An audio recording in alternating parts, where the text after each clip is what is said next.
Okay, cool. All right. Everybody's good to go on food. I think we said like 4 times now, but okay, cool. And I'm Maddie, so what's Nice to meet you, Maddie. I'm Josh. Josh? Reed. Corey. Well, cool. Good to meet you guys. So were you guys harassed to come to this thing? Yeah. You're like, not gonna lie. Well, we're so thankful you guys came because we're stressing. So, and then before we get started, if everyone wants to go around and say like their major, maybe what year they're in. For me, I hate when that happens because I'm a 5th year, so I'm like, yeah, I'm taking a victory lap. But, and my major is obviously advertising. But you want to start next, you can. I'm biology and I'm a sophomore. I'm not in school right now. I'm taking a bit of a break. Heck yeah. I was general management. Okay. I'm in industrial systems engineering and I'm a junior. Okay. I'm biology and I'm a freshman. Cool. Alrighty. And then this will just be like me asking y'all some general questions.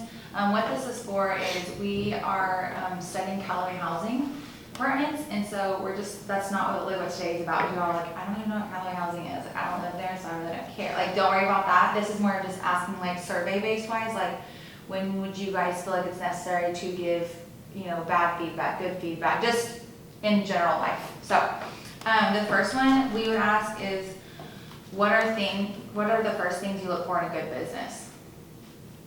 You just kind of popcorn it. Good customer service. Yeah. Yeah, like good reviews, like other people have had a good experience. So you really look at the reviews before Well, you're gonna. it's a good like initial test. Like Yeah. you'll know if it's like bad. Yeah, you're like, really if you bad. have 1 star, I'm not even gonna consider you. Yeah. Okay. Same. Yeah, same thing really. Okay. Okay, so at what point of frustration do you decide your issue meets your personal standard, like it's at the final peak, for you to write a review for the company? If I feel as if they wasted my time or I didn't get the product as described. Okay, that's pretty good. Yeah, like I feel like the only time I write a review is like if I feel like other people should not go to this place. Like I need to like warn people. Yeah. Other than They that, were rude or. yeah. Yeah, it's almost like one of those, like a mom on Facebook, I probably shouldn't say that. No, yeah. Whenever she says like, don't go here, and like it gets everyone sparked up on Facebook, it's like one of those things like, don't go. Okay, and then kind of the same question, but turn around, at what point of satisfaction for a product do you feel is like, you're gonna write a positive review? Because would you guys agree, would you write more reviews whenever you have bad service? Definitely As opposed to good service? Yeah. You do? I feel like it's just way easier to be like upset and do something like that than like, if you're happy with something, you can be like, oh cool, I enjoyed my thing, and you can just keep that experience. Yeah. So at what point are you like, I'm gonna write a positive review then? If they exceed my expectations to Yeah. a point where I'm shocked. Yeah. So it was unexpected. Okay. Yeah, It's probably. the best customer service experience that you've had. Yeah. You feel like you could tip them, but if it's not a place where you tip, you're Yeah. like, this would be my tip I kind of feel like thing. that's a good way to put it. Okay. Yeah. So how much positive engagement is necessary before giving great reviews via word of mouth? I feel like that's a lot less. Like I feel like it just has to be pretty good, and then I'll be like, I'd be willing to like recommend that to somebody else. Like if I had a decent time at a restaurant, I thought the food was good, I'd like tell somebody about it. It wouldn't have to be like the most amazing thing in the world. Yeah. You can at least count on that they're not gonna get terrible food, they'll be satisfied. Yeah. But it's not maybe like your once a year birthday dinner. Yeah. Yeah, okay.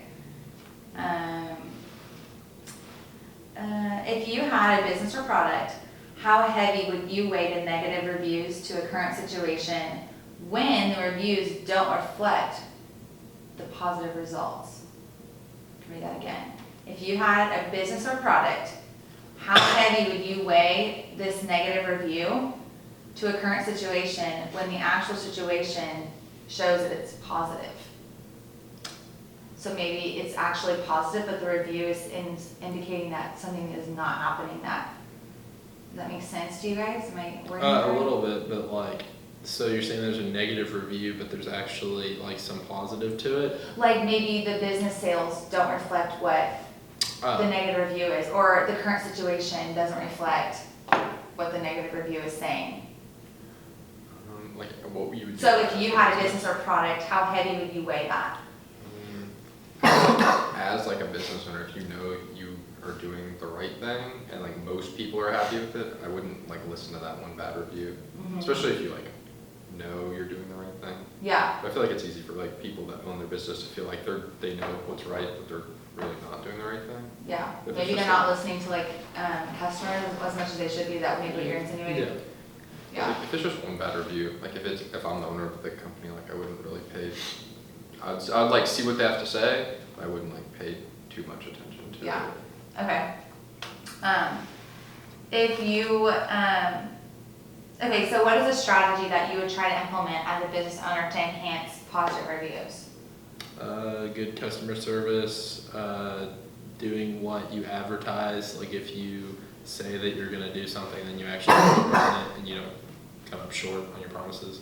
Yeah, definitely. Reward people for taking the surveys and reviewing. Okay, so that kind of makes a funny point. Do you ever think, this is maybe is a little off topic, but do you think that when people say that they're gonna give you a gift card or they're gonna reward you for doing a review, does it ever come into your mind that they won't do that, or do you kind of generally believe people are usually truthful and they'll, your name will go into a drawing to win a gift card if you do a review? Well, it kind of makes me think less about the company if they're trying to bribe people to do reviews. Like if it's not good enough for people I who don't know, want gift a cards review stuff are, already. I don't know. You're talking more of like giving a discount if you do a review like on a product you're already gonna buy, not necessarily just a free Yeah, sure. giveaway. Okay. Well, yeah, if it's at the bottom of the receipt, like I've seen that before, where it's like, we'll put your name in a drawing for a $500 gift card or something like that. And then if it's something where I'm like, oh, well, it'll only take 5 minutes, I don't really stop to think if it's actually true. Yeah. So, I mean, Yeah. Okay, that's valid. So let me make sure I'm on track with repeating. Okay, so if something in part of a business isn't functioning exactly how it should be, would you assume there's a problem with the management? Or with maybe just maybe an on-site, like a chain problem? You know, like let's say it's a chain restaurant or a chain location. Whenever something's wrong and it's not growing correct with the location, do you automatically assume in your mind that it's like a whole wide company problem or just a management problem at this specific location? I usually think it's like a management, because like you can have like a good experience at one, but then go to another like chain and have a bad experience, so I usually like always blame it on like management. I feel like overall, I agree with that, except maybe on companies that are like overall not good, then it's like a combination of that plus like the highest people in the company are probably setting a bad example to start with, and then every one of the franchises isn't very good. Yeah. if I've like been to like the like, franchise before and I like know that like you can experience good service usually, then it's usually a management thing. But if I've never been before, it would be easy to assume that it's just the business as a whole. Yeah, and I think if Yeah. you've been before, that kind of makes you think about it. If you go in somewhere and you automatically get a bad first vibe, you're like, Because you can just get a bad franchise necessarily. It doesn't mean that the whole business is. true. Yeah, that's a good point. Like if you go into like a fast food place for the first time and have a bad experience, you're not going to go to any of the locations. Yeah. Probably. Yeah, It just puts a bad taste in your mouth for all of them. Yeah, true. for sure. So what are some customer service qualities you would expect from a business? I know we said like promising what your ads are saying. Do you guys have anything else you want to add or maybe feed off of that more? Like depending on the business, like if it's a face-to-face interaction, like smiling, they're like pleasant and like they look like they care. Yeah. Like they want to be like working and they Mhm. don't look like frustrated or angry. Yeah, I like when a company, like you can feel like they actually care about your business, you know, like when you're in the store, they're talking to you, like, not like they're just trying to like get commission, but they actually like care that you're there. That mostly happens in like smaller places, I feel like. Yep. I was gonna also, I don't know how much I'm able to put my opinion in on things like this, but I would say that usually tends to be like that more. They kind of appreciate the local business which it drives them, but you know, that's not always to say that because, I mean, there's been some bigger companies that are pretty good about taking care of their customers Mhm. really independently, so, I don't know, more people did that, I feel like they'd be more successful, huh? Personal opinion. Do you have anything to add? No, pretty in line? Yeah? Okay, so this is kind of a little bit in a different direction, but how important is it for a business to have a strong social media presence, do you guys think? Definitely these days, it's important because that's how like businesses get spread and like good reviews get spread, because people aren't like more word of mouth or newspaper or seeing it on TV as much anymore, because everyone's on their phones these days, and social media ads are more prevalent than they've ever been. Yeah. So, I agree, like super important, like one for like, you know, if they have deals or like a special and get it out on the social media so everyone knows about it super easy. And then like, you know, there's the certain companies that have Twitters that are really funny and that helps them get exposure. But like whether you're like a try-hard Twitter like that or like you're just like a normal company, I feel like strong social media is important, especially in this day. So for people's social media presence, like when is something like for a company, like when is something that like I'm unfollowing them? Like I don't like their content, or something that you're like, ooh, this content's good, like I want to follow them just because I want to be in the loop. sometimes if it's like a business that has no business like with politics and they get all like political, it's kind of like that can be annoying. And then like just like when they overstep like their bounds, like if it's like a fast food company and they're like talking about all this different stuff and it's like you're a fast food company. Yeah. So I don't know. Okay. What about like positive things, like when you want to follow, like when you're like, like maybe you follow this account because you saw it and then you don't really know what they're about, but you're like, I'll try. And then you're like, oh, this is like, it sparks your attention.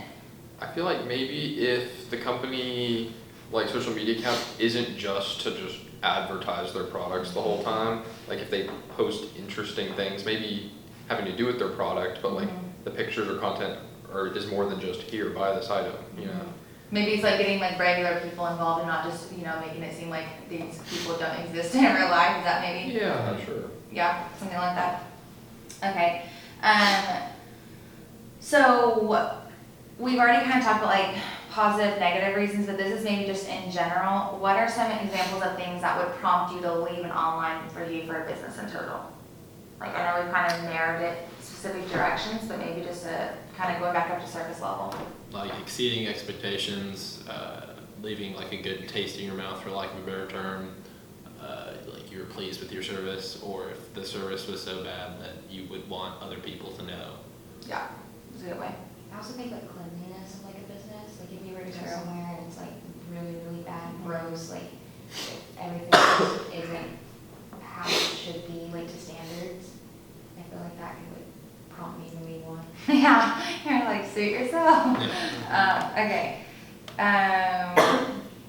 Okay, so we've already said those. Okay, so we briefly touched, I think you briefly touched on this, but kind of maybe everyone might be able to put an opinion on this. How do online reviews shape your opinion of a business? Because like you might have some friends who are very opinionated and things when they give a review, you're like, okay, go with a grain of salt. But then some of your friends you trust more, so when they give a review, you're like, oh, I'm absolutely not going there. So like, or you're absolutely gonna try it out. So how do online reviews shape your opinion of a business? Oh, you can go ahead. Usually if there's like a lot of reviews, I always look at how many have been there, because if it's like a small place and there's like 1 or 2 bad reviews, but there's only 1 or 2 like actual reviews, I'm still willing to like give it a try. But if it's like a lot of reviews and a lot of those are negative, that really like shapes my opinion. Also with the other way around, if they were really positive reviews. Yeah. I just wanted to say that like I wouldn't like just make some reviews like make me steer clear of a business like necessarily. It depends what they're giving you. If you're able to compare, then you obviously want to go to the one with the best reviews. But if it's like a restaurant or something that you try out and you might personally like it, then I mean there's no harm in trying it necessarily. So maybe like certain aspects of something you're not willing to compromise in a restaurant, as long as it would drive you away from it, not necessarily like the taste of the food, because you might Yeah, like the taste. exactly. Okay. Yeah, like, at least for me, for reviews, I'll kind of just do a quick look at whatever like the stars are, and maybe how many reviews to see how legit it is, but I usually don't like read into the reviews too much. I kind of just use that as like an initial like, help me decide between some stuff, you know? Yeah. So it's just like one, like I don't really read what people have to say, I more just look at how they rate it, which, Yeah. I don't know, it's probably not, You're like, I don't know how efficient that is, yeah, but. but kind of how would you? Do you have anything to add? I read a lot of the reviews, I guess. Okay. If I need to look at the reviews enough to actually see what the rating is, I usually flip through it a little bit, look for, you know, keywords and like Google groups and by like, you know, these people think this was a nice place to be, and these people think that the food was good.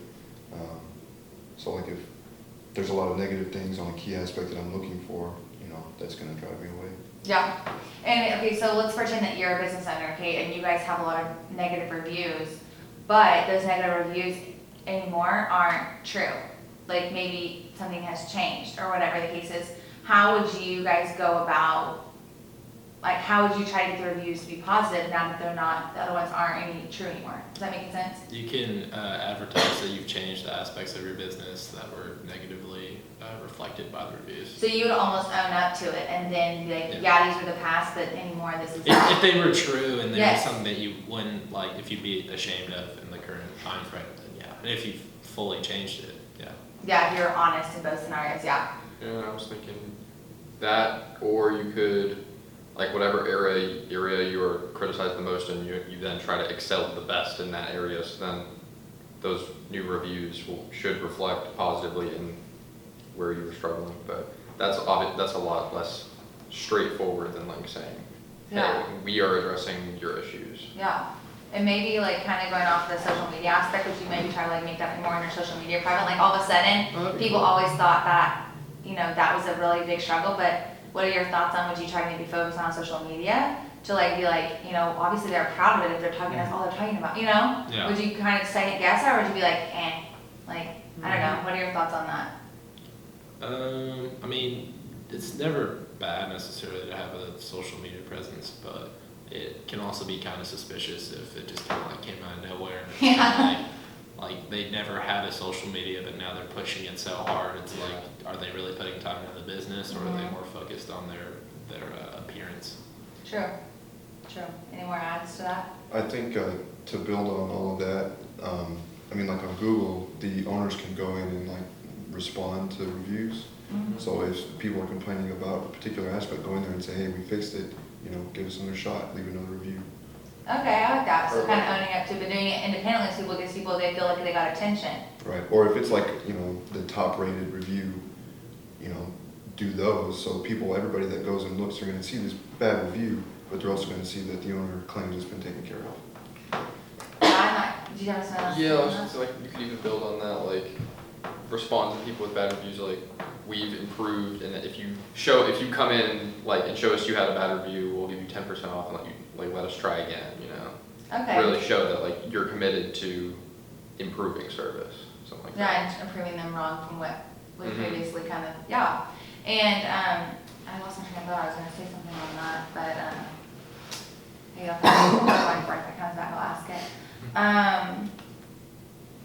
Okay, so this is specifically, we already talked about social media presence, how important that you guys feel that is, especially in this day and age. It's kind of hard to, some people would say it's hard to stay alive anymore and through the advertising aspect if you didn't have social media presence. That's debatable, I guess, you could say too. But how important is it for housing complexes to have a social media presence, maybe specifically here in Norman? Definitely with the younger population, it kind of caters to them with the social media aspect. And then when people get searching for a place to live, like a good first, especially if you moved here from out of town, you're not familiar with Norman, a good first search would definitely be on the internet. Okay. Yeah, like if you open the apartment social media and all of it looks really cool and it seems like they know what's up and they're like giving updates about stuff around their complex on Twitter, and it seems like they're all put together, it might make you want to move there instead of a place that has a Twitter that was last used in 2017, I also think it's helpful with their social medias because they'll post pictures, so you're able to see what it looks like, and you're able to compare it to other places around. That's something I've had to do a lot, is comparing, because you have pictures, it's nice, but a lot of places might not post pictures, so it's nice to have a good social media where they post pictures of not just what the inside looks like, but also the whole entire complex. Okay, so you mentioned a good point on that. So how important is it as a whole for you guys, is it to see pictures of what's happening present? Would you rather see I'm kind of going to this, how sometimes apartments will have a grill out night or a movie night or a pool night, I mean, Like staged pictures. yeah, and Or looks like everyone's maybe they're actually having an having event though, Oh, like, yeah. they'll Yeah. like use that. How important is that for you guys in picking a complex? I mean, does that matter to you? Are you like, this is my where I'm living, like, I don't usually go to stuff like that anyway. Yeah. Yeah, it's Okay. usually Yeah. like pictures of like what you're actually gonna be living in. okay, so you kind of want just to be able to compare, but you don't really Mhm. care, that doesn't, tailored and like make you decide if you want to live there because of those. No, it's just nice to be able to have like pictures. Yeah, or just like focus on the cool parts of, like if you've Yeah. got a pool, like, I'm flipping through Instagram or whatever.